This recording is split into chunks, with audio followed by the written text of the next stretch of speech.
I'm meteorologist Peter Chan at the National Weather Service for Alaska statewide weather on this Saturday, August 3rd.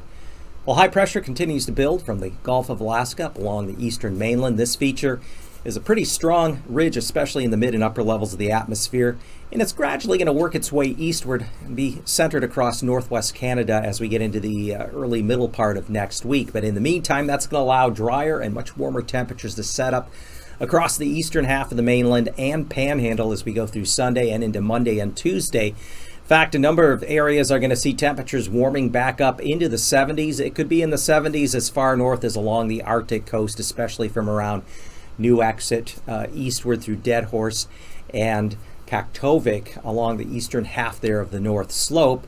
Also, temperatures will warm into the 80s across the Yukon Flats and upper Tanana Valley. So as a result, with these very warm temperatures and dry conditions, fire danger will be increasing, especially through the early and middle portion of next week across the eastern interior along the Alcan border.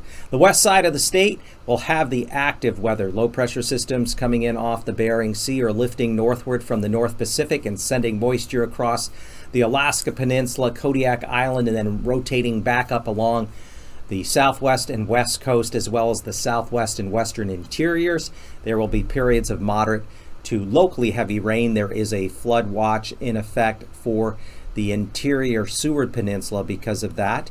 Also, we have high surf advisories in effect through Sunday afternoon south of Point Hope, down from Kivalina, north side of Kotzebue Sound, the west and south side of the Seward Peninsula, wrapping around Norton Sound, the lower Yukon Delta, and St. Lawrence Island. Surf will be running higher than normal, especially at high tide, as a result of these stronger south winds.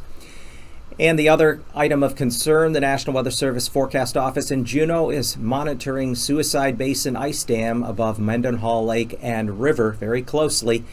It has not released yet, but water has overtopped the ice dam, and what they're looking for is the water to flow underneath that, which signals the initial release happening. When that does occur, they will issue a flood warning for the areas down below, including Mendenhall Lake and Mendenhall River in the Juneau vicinity. So stay tuned to those possible warnings.